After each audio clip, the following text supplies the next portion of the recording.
So I think we can probably go ahead and get started. I will leave this screen up for just a couple more minutes. For those of you who don't know me yet, my name is Maggie Gardner. I'm the Career and Professional Development Coordinator in the Office of Graduate and Postdoctoral Studies at the Medical School, or OGPS. I'd like to welcome you to our very first Faculty Corner of 2021.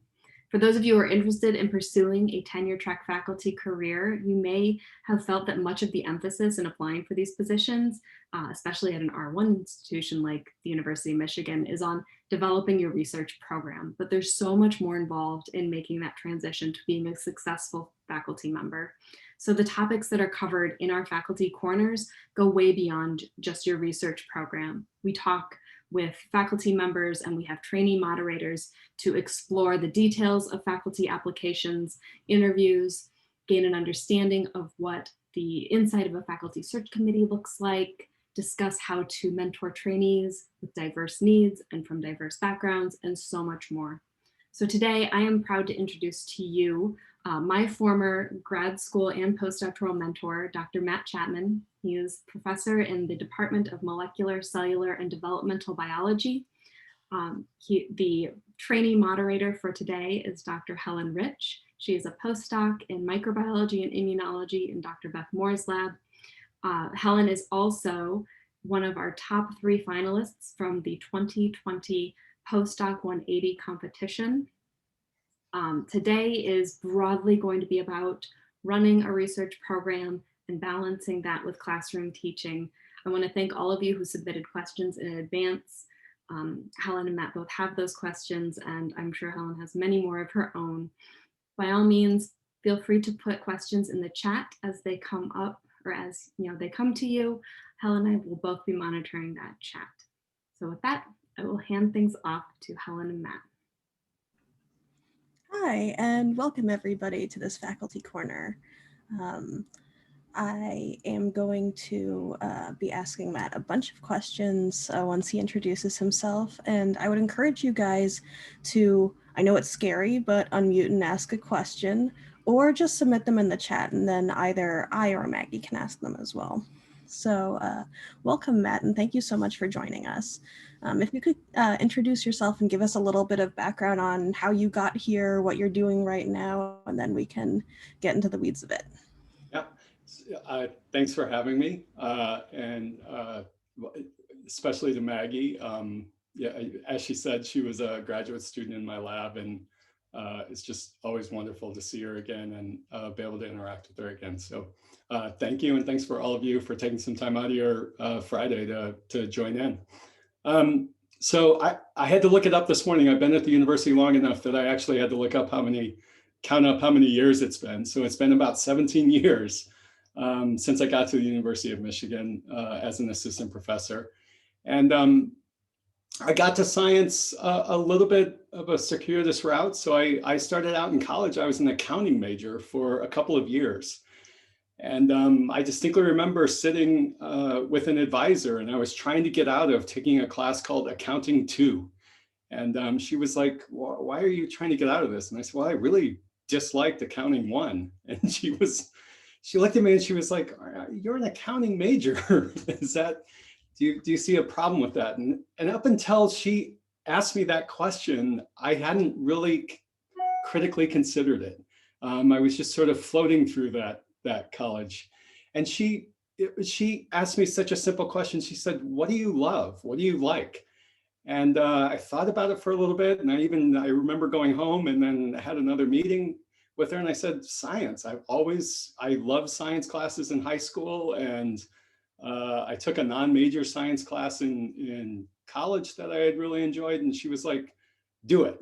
And it was as simple as that. And it took me a little bit longer to get through college. I had to spend an extra summer of taking summer school and things like that. But during that time, I got to get some research experience in a lab, and went to graduate school in Indiana University, and then went on to a postdoc at WashU in St. Louis, and then migrated my way here.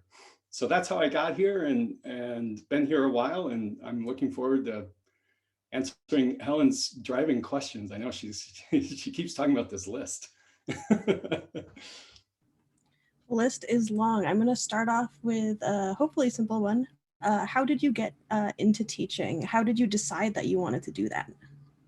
Yeah, so like many of you probably, I taught a little bit in graduate school. I was a TA for a couple of classes during graduate school.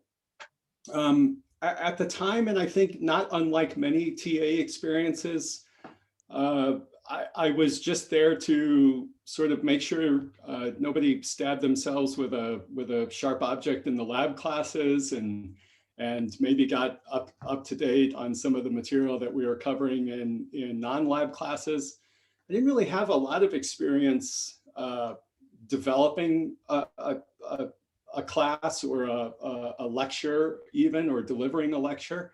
But I knew I, at some level, liked interacting with students. I liked that exchange. I liked being somebody that maybe could help somebody else understand something a little bit better. But then maybe like many of you also, when I went to do a postdoc, I didn't teach again for several years. I was in a research lab and I was doing research and I was concentrating on that. And I didn't give too much thought to teaching. And it wasn't, almost embarrassingly, when I look back on it and how naive I really was, which was pretty naive. When I applied for jobs, I'll never forget applying for jobs with an idea about the research. And that's what I was promoting. And I remember even when I came to Michigan, one of the very first questions was, well, which classes do you feel qualified to teach? And it was the most driving question I had during my interview process. It was the one that I remember to this day, because I had not thought about it. I hadn't really considered it until that moment. I fumbled around enough to at least maybe convince the person that I had thought about this prior to the 2 seconds before when they asked me the question.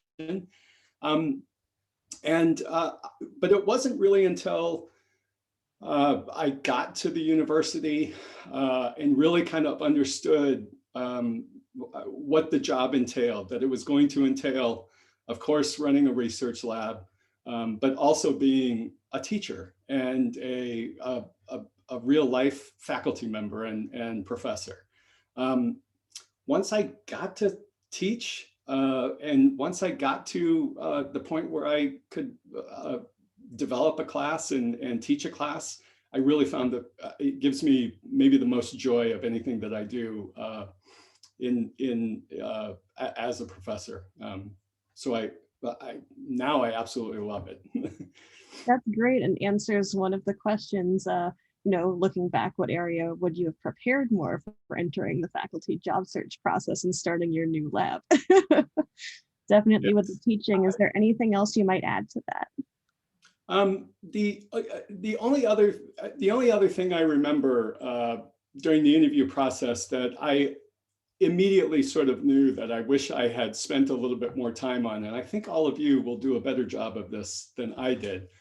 But I didn't really spend enough time trying to understand what a particular department that I was applying to, or a particular school, or a particular institution, sort of how they viewed things holistically. And just to give you sort of the extremes, there would be R1 institutions at a medical school department where the focus is really mainly on research and teaching. You may teach undergraduates, you'll probably be teaching graduate students or medical students, but the teaching will be relatively minimal, to maybe an R1 institution where you're on in a department which is on the main campus or undergraduate part of the campus, like I am in MCDB, where you're going to be expected to teach undergraduate students. And then maybe a little bit less than an R1 institution where maybe the major focus or an equal focus of your time and dedication will be expected to be towards teaching.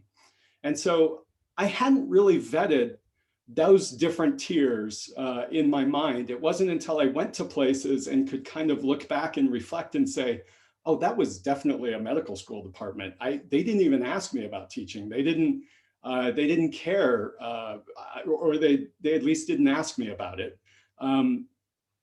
To the departments which had a real focus on teaching. And I would say MCDB here at the University of Michigan has a real focus on undergraduate teaching. And it's an important and emphasized part of our position. And it's something that I think all of my colleagues take very seriously. And I think, not unlike myself, get a lot of their joy from that part of the job, from the teaching part of the job. So I do wish I had been more aware of how those different departments sort of viewed themselves. And I think I would have been a better, a more thoughtful candidate during those interviews.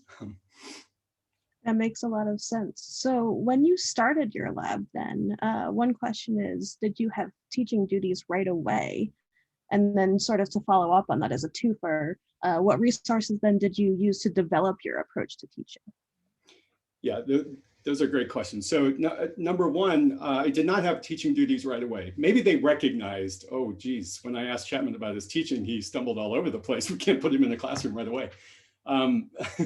But in the MCDB department, and many departments are like this, I know this for certain, they will allow you some time to get your research lab, get your feet a little bit wet with whatever that involves. If that involves a research lab or the research component, or integrating into the faculty a little bit, or integrating into the university life a little bit, at least for a semester at the in the MCDB department, it was a whole year where you didn't really have teaching duties. Maybe a lecture here and there in order to sort of ease into it, or maybe go into a class which was already established and just have a little bit of responsibility that could kind of give you a taste of what was ahead.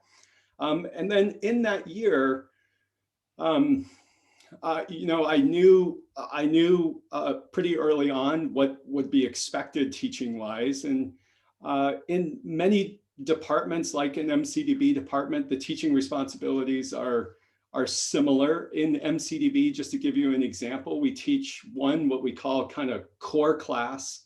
This might be a larger enrollment class at a big university like the University of Michigan, where you're teaching a class which is fundamental to whatever department you're in. So like a biochemistry or genetics course or molecular biology or something like that. And then, so you might teach that once a year. And then every other year or so, I teach what I call a specialty class, which is a smaller class. And the University of Michigan tries to start you off with that specialty class because those classes are a little bit easier. They're usually a little bit smaller number, and you can kind of do what you want. So I decided to teach a class on microbial genetics and physiology. And it was taught to upper level students. And so I could spend a few months trying to think about, I never forget sitting down so I decided that I would do a microbial genetics and physiology class because that's kind of what we did in my lab. And I'll never forget sitting down and thinking, what goes into that class? What do you do? I don't even know. I had no idea. Do we have a book? Do we have just papers, or how do we do this? And so it was lots of conversation with colleagues and people that had taught classes, and you start to develop your own ideas. I can tell you that there's definitely things that if you were to ask me, I would say, oh, don't do that or avoid that. I know a lot of the mistakes, but I'm often surprised. I hear new ideas from these new faculty members and I'm like, wow, that sounds brilliant. Try it. I don't know if it'll work, but try it. And I think that's how I was. I tried some things that I know didn't work at all. And I tried some things that I think I still use to this day in my teaching classes. And they were things that I did the very first time I taught. So some things work, some things don't. And I think the idea is to be flexible and use feedback that you get, and don't get too much into the trenches for any one idea, because it may or may not be the best one. For sure. That's awesome insights. Can you give us an example of, one thing that is don't do this, it was a mistake from the get-go, and then one thing that like really, really worked for you? Yeah. So one idea that, or not even an idea, but sort of a mentality. One of the things that I had very early on when I was teaching my very first class is I thought it was critically important to, for students. I still think this on some level, for students to be in the room and be engaged, and even to the extent where for the first couple of weeks or months, I guess, of teaching my very first class, I eventually relented even in that first semester, but I didn't post like PowerPoints or the lecture notes. They had to be there if they were going to get that material out of me. I don't know what sort of, I don't even know what my thought process was, other than the fact that I thought they should be engaging in the material in real time, and I thought there was some value in that. I very quickly realized that every student is different and every student has different demands on their time, or can be there or can't be there. And some students won't learn a single thing sitting in front of a classroom where they've got a lot of different stimuli that are pounding at them and distracting them. Some students only learn in that environment. The point is that they're all different. And for me to sort of limit the way that I could present the material to students I was doing them a disservice and the class a disservice. And so one thing I learned is that now I try and provide as many different ways for students to learn the material or to engage with the material that we can. And so I teach an intro bio class, which is 600 or so freshmen every fall. And we try and give them, now I try and give them multiple different ways of engaging with the material, whether that be a straight lecture when we used to have those, whether that be a recorded lecture or a PowerPoint or a book or whatever it is. I try and give them that same material many different ways. And I think it has so many benefits and no downsides. That's awesome. Definitely working with people where they are. So that's sort of the first part of the questions I got. The second part is a whole slew of questions, basically boiling down to one main thing. How do you find time to do teaching on top of research responsibilities, on top of all your other responsibilities as faculty? How do you manage this? Yeah, I don't know. It's if you kind of stack everything up in your head and sort of look at it, it can be daunting. You can think, oh my gosh, I can't do all of those things. There's not enough hours in the day unless we try and invent some sort of time machine. But the reality is that one of the things that I recognized fairly early on with the teaching is that there were many ways to allow the teaching to either inform or engage me with regard to what we were doing in the lab. And I am constantly, even when I teach my intro bio class, I have had to dig into photosynthesis and metabolism and other parts of biology that I hadn't thought about for a long, long time, probably since I took an intro bio class, however many years ago that was, a zillion. And so that material, that sort of material, when I first started teaching it, I was learning it. And pretty soon, I very quickly realized that I was also applying that material back to my research program and thinking about questions that we had in our research lab in just slightly different ways. I never would have even thought really about the electron transport chain and its role in biofilm formation prior to teaching the undergraduate intro bio class. But then all of a sudden I was thinking about it. And so one point is that I don't think it's good or feasible or it's not a good idea probably to try and completely compartmentalize the teaching from the research. Allow them to bounce back and forth and inform one another. That right there is going to, I don't know, save you time necessarily, but it's at least going to make you feel like you're not just developing a lecture for an intro bio class. You're also developing a knowledge base, which you could maybe apply to your research at some level. And so that's one thing. The other thing that I do is that when I teach, so I teach those two different types of classes. One is a specialty class that is mostly upper level undergraduates, and there's a couple. Felipe is in the audience. He took that microbial genetics. Maggie for years. I think she actually took it too. Maggie probably took that class, but I know she helped out grading the quizzes for me for years. She said she took it. And but what we do in that class, one of the things I do that class a little bit differently each year. In recent years, what we've been doing, for example, is we've been picking out research articles that are relevant to, of course, microbial physiology and genetics and everything that we're doing in our lab. And so we go through those, in quite a bit of detail and bounce things back and forth. That, of course, is informing my research end. And so when I teach that class, I almost don't feel like I'm doing undergraduate education as much as I'm learning more about the biology that is really central to what we're doing in the lab. For the intro bio class, I've decided one of the things that I would do is I would try and set one day. And I do take almost in the fall on Sundays, I can be found getting my lectures together for that coming week in intro bio or doing whatever I have to do.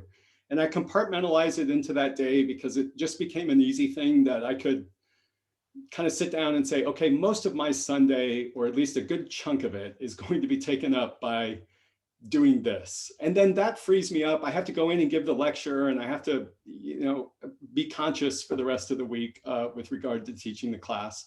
But I can devote the other energy that I have to, back to the lab or whatever it is that I need to do in order to get through the week. So I do try and compartmentalize things just a little bit, but I also try and mentally play tricks with myself and convince myself that both of those things are informing each other, and that if I'm doing one, I'm also contributing to the other. And so I think that mentality has worked. And I think it's actually true. I don't think it's really a trick I have to play. I think it's actually true. It sounds like it. If you had to guess what percentage of your time or how many hours do you think you spend on teaching versus research? Yeah, I don't know. Yeah, that's a good question. So the university in an MCDB-like department pays us for 9 months of teaching, and that so they pay us 9 months. So the majority of our effort is supposed to be towards teaching. Now, in reality, I don't think that's necessarily how it turns out to be true. And so when I look at a typical week, if I look at a week in the fall, I would say it's closer to 50-50, if not a little bit skewed towards the teaching side, at least for those weeks. There's a couple months, 2 months there where I'm teaching. And that takes up a lot. It ends up taking up a lot of time, just a lot of emotional and just physical energy in order to get through those couple of months. It doesn't mean the research part stops, or that you just tell people in the lab, I can't talk to you this week or this month or whatever it is. And so there's still a balance that has to be had.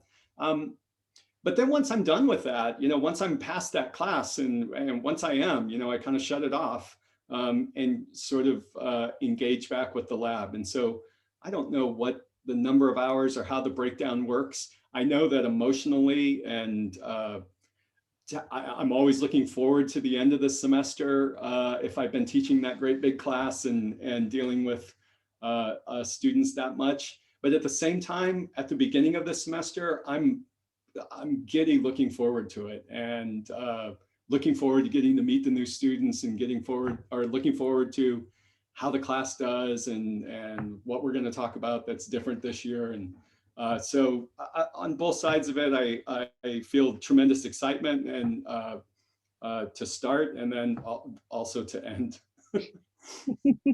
Whereas I'm always excited, to hear about a new result in the lab. There's not too many times where I'm like, oh no, I don't want to, let's just put that on hold. Mm-hmm. So that excitement is always there.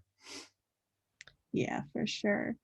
There's a question, when you first started as a tenure track professor, was teaching or research more difficult to manage time-wise? Yeah, that's a great question. I would say teaching. Teaching was the tougher one to kind of get a handle on. My wife's been with me, through graduate school and everything. And I remember in graduate school, one of the they call it graduate training, for a reason. I think you learn a lot of things in that training. One of them is time management.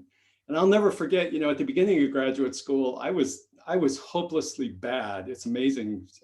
We're married, because I was hopelessly bad at estimating when an experiment would end, or when I would be done in the lab, or when I could go do whatever it is that I was going to do outside of the lab. She's not a scientist. And so I was really bad at that. By the end of graduate school, I got a little bit better, right? And by the time you get through a postdoc, you get pretty good at that. You start to get an idea, okay, this thing that I think is going to take 10 minutes, no, it's actually going to take a couple of hours. And I'm going to build in some time, and you sort of develop those skills as you go through. Well, the same thing had to happen for me anyway, when I was teaching. And so because I didn't really develop a class or develop a lecture or run a class, I didn't know what those sort of time constraints were, and how much time it was going to take. And so at first, when I first started, I had a pretty good bead on what it was like to interact with people and run a research lab, and how that was going to work. I mean, I say this, it's all relative. I really had no idea, but I had a better idea, I will say. And the teaching took it took some work. It took some training in order to sort of recognize, okay, when do I turn it off? I'm never going to have a perfect lecture. So do I spend another hour making sure that every word of this or every slide of this is just the way that I would want it? Or do I drop it and do something else? And you find that balance. You want to do as good a job as you can, of course, but then you want to have time for research or have time for your life.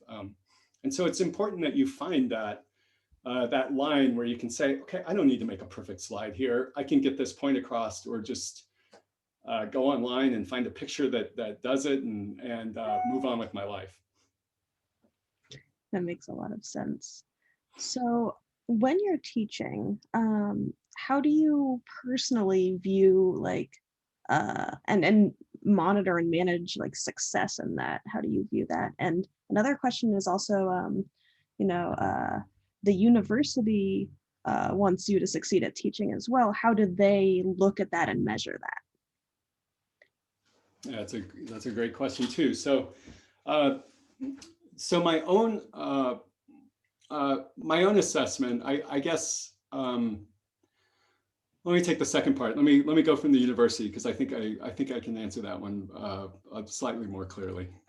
So the university, on the undergraduate campus, for teaching undergraduates, for all of education. I mean, I feel my job, no matter where I was, if I was in whatever kind of department, uh, education and teaching are just such critical aspects of the job. And such fundamental aspects of the job, I would say. And the university, especially with regard to undergraduate education, takes it really seriously. And I mean, the reasons for that make a lot of sense. I mean, the undergraduates, on this campus, they're why this campus is here. They're why I get the best job in the world. They're why I can, come to this great place and be surrounded by really smart people each day. It's the undergraduates who are, paying tuition and coming here to do that learning. And so the university takes that responsibility of teaching the undergraduates pretty seriously. And the way that they evaluate teachers is a little bit, given all of the importance, it's a little bit abstract. And I would say still debated. I mean, educators all over the world, including at the University of Michigan, debate this. How do we evaluate what a good teacher is? And I don't have a great answer to that, but the way the university does it is you probably all at some point filled out, or if you've taught a class here even as a graduate student, the students will fill out these E&Es, these evaluation forms, that ask a whole series of questions about the course and about the professors or the teachers or the instructors, who are part of that class. Though the university uses those numbers as a metric for teaching sort of I don't even know, prowess is not the right word, but for teaching success or teaching unsuccess, I guess, if you do poorly in with those evaluations. But I think it's also really, really clear that those evaluations, for example, if I went into a class, an undergraduate class, and gave everybody an A, and told them they were wonderful, and then didn't really do anything, I would probably get pretty good evaluations. In fact, I know I would. They would think, "Wow, Chapman's pretty cool. That was really easy, and that was great." And the evaluations would look pretty good. Well, obviously, that's not that wouldn't necessarily have made me a good teacher. And I think more and more universities, and certainly at the University of Michigan, is recognizing that that can't be the end all be all. And so the university also has, there's a CRLT center at the university. There are several right now. The big intro bio class that I teach is part of this foundational course initiative, which is to really rethink, one, how we're teaching, and then how we're assessing that teaching, and really think about, hey, what makes for a good class? Where do students learn the most? Which students are sort of slipping through the cracks under the current system? Can we capture those students and engage those students a little bit better? And then how do we assess, what makes a good class and what makes a good teacher? And so I think we're still thinking about that, and I don't know that anybody has an end all be all answer for it. I don't think the end all be all answer is E&E scores, though. Yeah, for sure. Let me ask a personal question then, because as a graduate student at Pitt, I took a course through the CIRTL there that was about evidence-based pedagogy, and it basically showed students learn very little from lectures, retain very little information, but if you do, small group activities, you have people try and synthesize information and say it back to you. That works much better. And there was a lot of emphasis on pre-course tests and post-course tests, not, in the same way that you take a test and get an A, but just to measure, how much has your breadth of knowledge increased from this. So have you found any classes like that you've taken yourself, or any resources helpful, and how did you find them, and how did you sort of work them into your teaching? Yeah, that's a great question. Okay, so I might be a little bit long-winded here, but hopefully not too long-winded. So when I first started teaching, one of the first things that I did in a class, and I still do this in this smaller class, was I kind of, what's now known as active learning or flipping the classroom, although that terminology when I started was not really a thing. But how I taught this class is we would have a particular, it was about 30 students in the class or so. And we would talk about a paper or talk about a particular topic, or there would be a presentation or whatever that material was for that day. And we would discuss it in either small groups or as a whole group. And get through that material. There was very little straight lecture. I wasn't, going in and just lecturing for an hour typically, but we would do whatever we were doing as a group.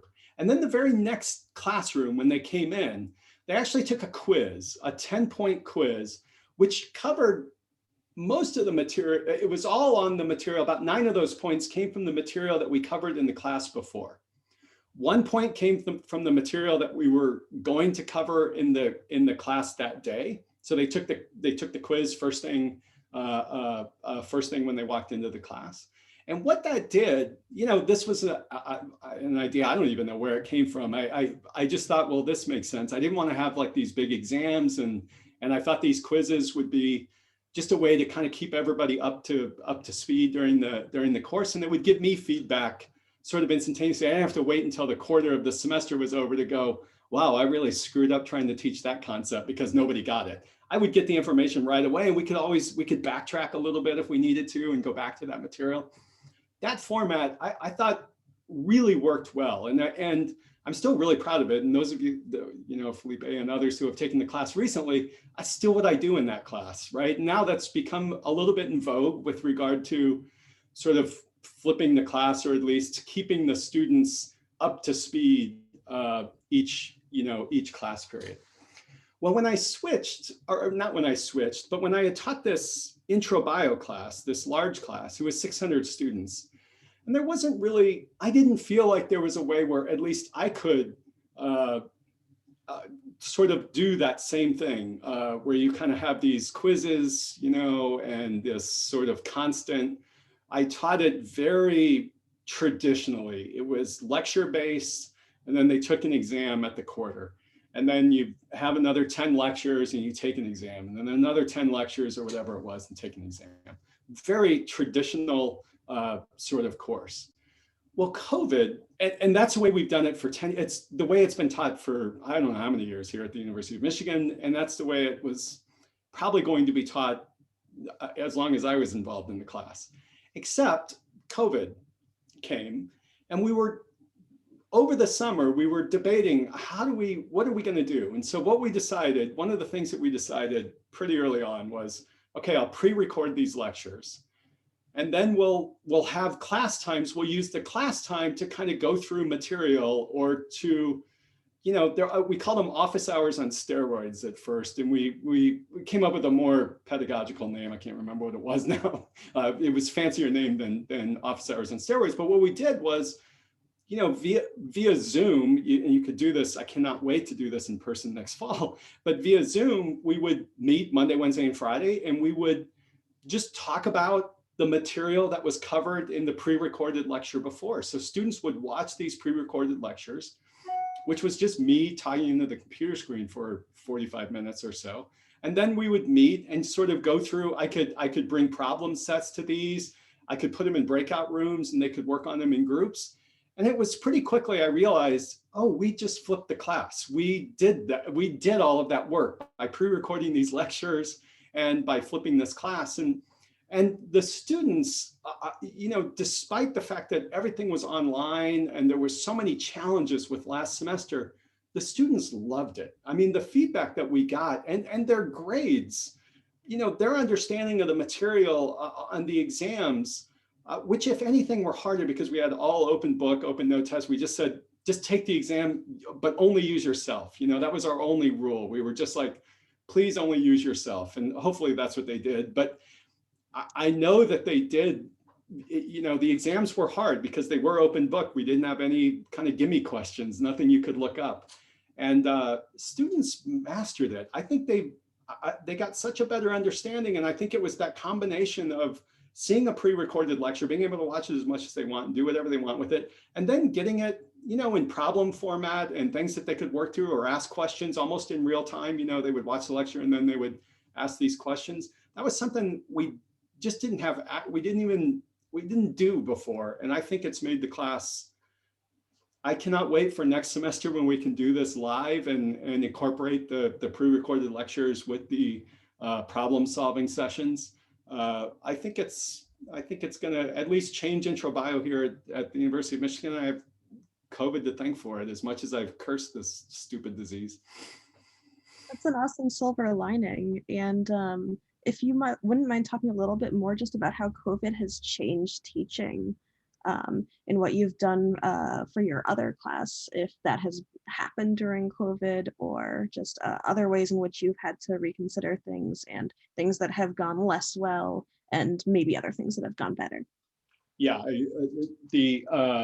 I will say that as much as I think our rejiggering of how intro bio worked, none of us, I think, would choose to want to teach online or to be part of a semester like last semester. And I think this semester, for the teaching team that's doing intro bio again, it's a real struggle. And I think there is a real disconnect with students. I mean, we needed that synchronous time where we could look at students, and if they were comfortable and wanted to, I highly encourage students to turn their cameras on so that they could, so it just engaged them a little bit more. Not every student did, for sure, but that was the big struggle, was engaging students. And I think if students had to do online learning, or professors or instructors had to do online teaching for too many semesters in a row, I think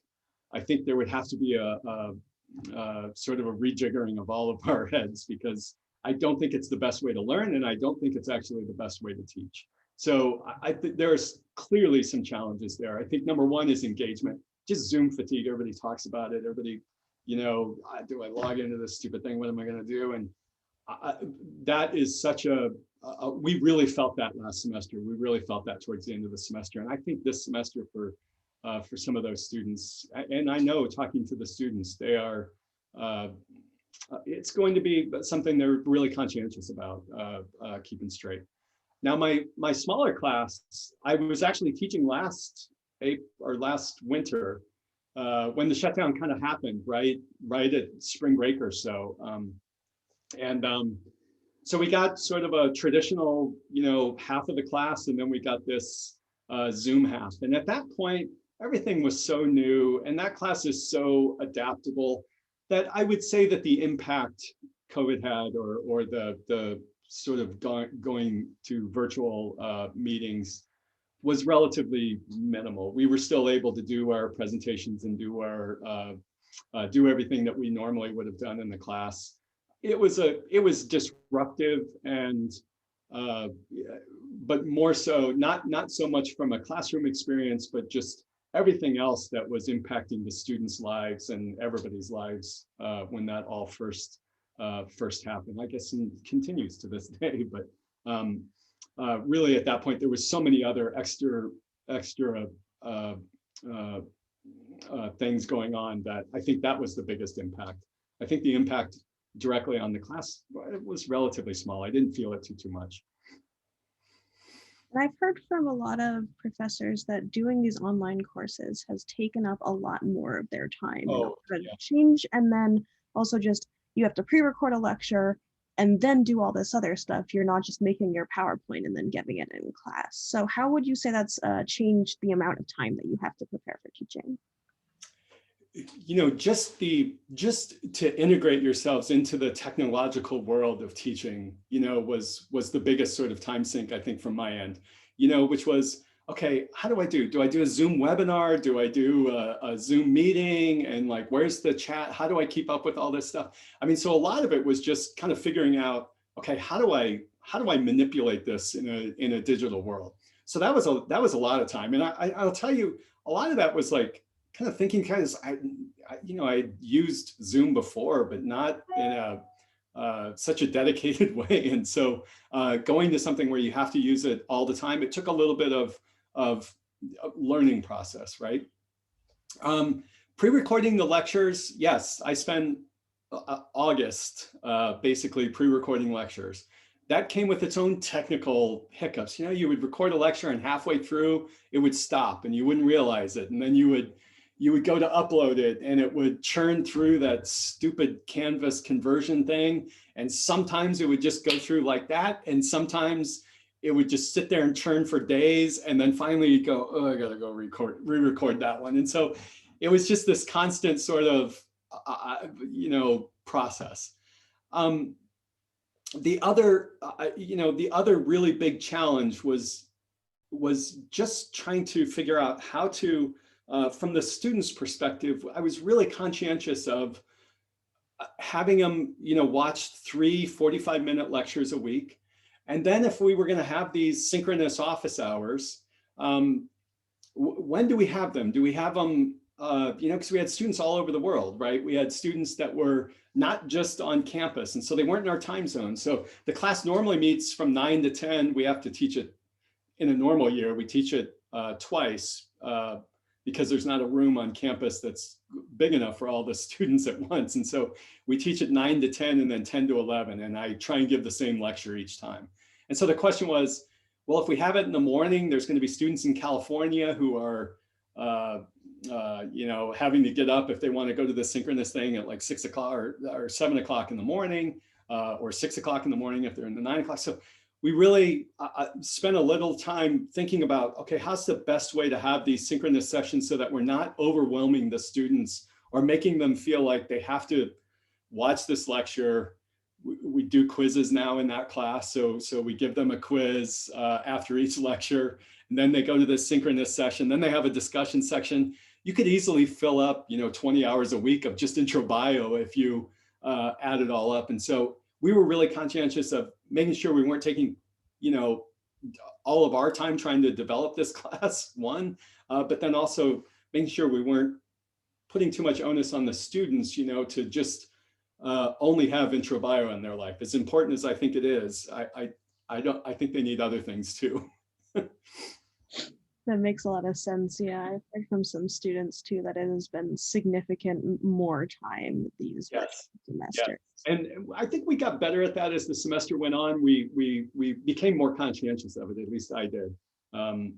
And I think we did our part in that class to make sure we weren't certainly asking more of the students. If anything, we asked a little bit less of their time, and we developed things in a way that we thought, okay, they can get through this with less of their time than in a normal semester, not more. Because we were feeling it too. We were tired of sitting in front of a screen all day, and you could sense it. You could see it in the students too. That it's a good way to get information across, but it's not the best way for every student, for sure. Yeah, that makes a lot of sense.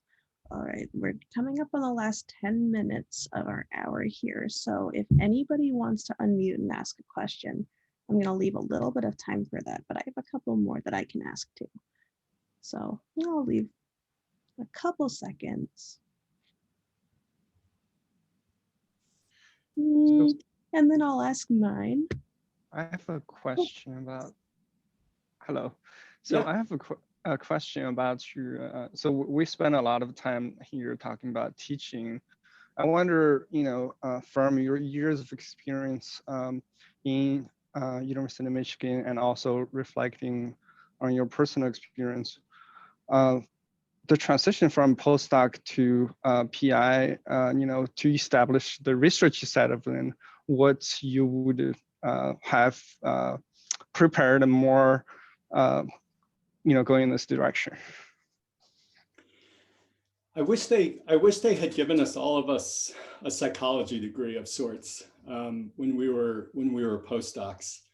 I feel like the biggest change for me anyway, when I went from a postdoc to running a research lab, was that I was not just I didn't have to just worry about myself and my own things that might motivate me or get me over humps or see me through a problem. Now I had to think a little bit more holistically, of course, and consider that for everybody that was in the lab. And one of the things, that I think when I first started, I had in mind what I felt like as a first year graduate student and as a new person in the lab. And so I had a very clear memory of that because it hadn't been that long ago. Now I don't remember what the heck it felt like, but back then I could still relate to it. And so I had a very clear memory of what I went through and the emotions that I felt. And what I did was at first, I think I projected those onto people that were in my lab and just assumed that they must be going through the same thing. I was like, oh, I remember this, I know what they're going through. Well, I didn't. Of course, very quickly you recognize, and you hear it all the time, everybody is different, of course. And it took me a little while to step back and, now when new people come into my lab, one of the first things that I try and do in those first few months or years, and sometimes it takes even longer, is really figure out, okay, how best can I help mentor this person or be a supportive and not not just an anchor for this person. And that just takes a little bit of learning and a little bit of awareness and and communication with each other. And I think, it's also one of the things that I have really come to cherish as part of the job is just getting to know so many people that are driven or motivated or inspired by things that I wouldn't have thought of or wouldn't have been aware of. And now I just feel like I'm that much better of a person because I feel like I can take little bits from each of the students or each of the postdocs or people that have been in my lab and incorporate them into my own life. But I think that recognition of trying to figure out, okay, how do we make this the best scenario? How do I help this person get to where they want to be and do so as efficiently and as usefully as possible? That makes sense. Thank you. Mm-hmm. Let me ask just a follow-up question to that really quick, because, as a graduate student and as a postdoc, I've had undergrads I've been mentoring in the lab.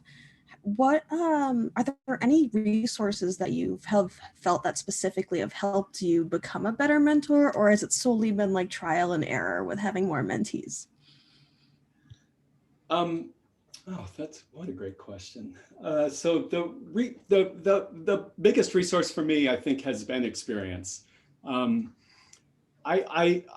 also a huge proponent of communication.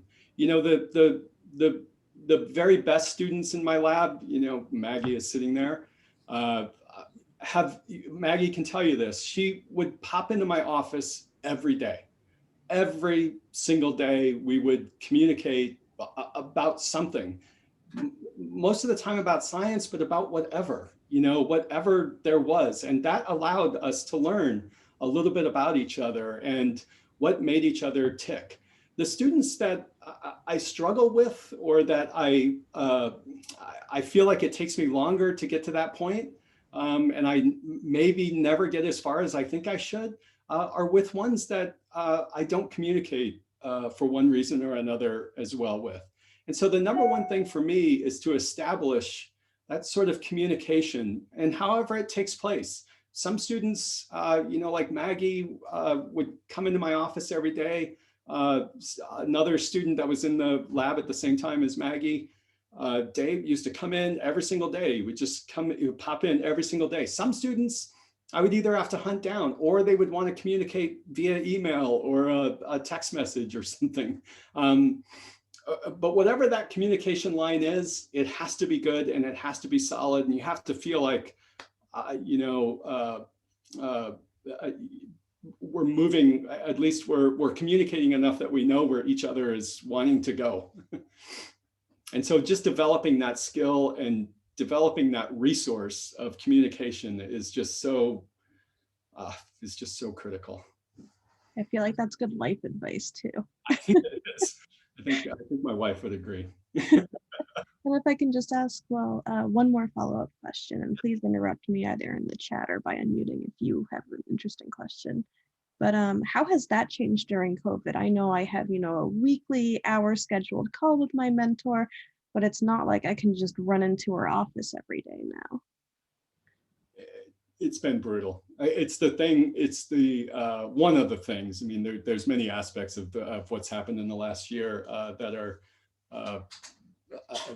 demoralizing. But that is it's been one of the toughest ones for me. And sort of adjusting to the meeting. My favorite. I always think the easiest and sometimes usually the most productive sort of interactions are those casual interactions that you have with lab mates or with your PI or with whatever. And those small interactions they define everything else. They allow all that other good communication line to develop and really foster. And we're missing that right now in a lot of different aspects of our life. And it's hurt me. I don't think, I think people in my lab would say it's hurt. I feel like it's hurt the communication between myself and my lab. We have weekly lab meetings, and then I have meetings, with individuals on a regular basis. But it's changed, and I cannot wait to get back to a more freely communicative environment, because I mean, I don't think anybody will convince me that the way we communicate right now through these Zoom calls and email messages is necessarily the best way. Yeah, our lab Slack has not replaced just chatting for sure. But I think exactly. We don't do our research in a garage by ourselves for a reason, because the best science happens when you're just able to bounce an idea off, or just say, oh crap, my experiment didn't work. And somebody else says, oh, well, I bet it, you know, and you have these little conversations that then lead to bigger things, and certainly pave the roads for bigger things to happen. And we're missing some of that. It's not completely gone, but we're missing some of it right now. And boy, I cannot wait to get back to, I miss those interactions. 100% with you on that. The last 2 minutes, I will ask one last question from chat, which is along the hours of how many hours do you work for per week? And I would just be curious to see, you know, does that change from your fall semester when you're doing this huge course to your spring when you're just in the lab more? Yeah, how does that change? Yeah, yeah. I often have students that ask that, how many hours should I work in the lab a week, or how many hours? I never know what to say. I've never really known what to say. I don't even know I don't know how many hours I work a week. If you take my fall semester and say, one of the things that I try and do is I try and carve out at least a day a week where I'm not planning on doing much, if anything. For me, most of those days are Saturdays. I love college football, and I like watching college football, especially in the fall. So please don't bother me on Saturdays. Or I mean, don't bother me, but I'm not doing much on Saturdays. I carve that out and I make a bunch of food and everything else. I don't think about too much else. The Sundays in the fall, I'm working most all of that day. And then, during the week, I don't know, it depends on the week or what's going on. I do know for sure, especially now, I think it's more important than ever, that we all have a way to disentangle a little bit. Research is fun. The science part of it is fun, but it's also, I think you need to balance, no matter how fun you think that is, which it is fun. I think it has to be balanced with, I'm going to do something else fun, go for a hike or watch The Bachelor or whatever it is that you do. I love The Bachelor. So whatever it is that you do. The other thing, that I do is, I love music. I love to listen to music. I'm not a musician. I'm terrible at it, but I love music and I love listening to music. And I can sit down in front of a stereo and just listen to music and totally disentangle myself from the entire world. And my gosh, I think if I didn't have those hour or two that I carve out to do that, I don't know if I'd still be here. Who knows? I need that time, and I think we all need that time. So protect yourselves, and don't try and think I can solve all the world's problems or get all of my research done or work an extra 4 hours to solve this problem. Make sure you're taking care of yourselves. All right, well, thank you so much, Matt. It is 3:01 now, and we're gonna wrap this up. You've given us so many insights. Thank you again, and thanks to everybody for attending. Thank all of you. It was nice to see some pictures. Yeah, for sure. And everybody who submitted these questions too. Yeah, they were great questions.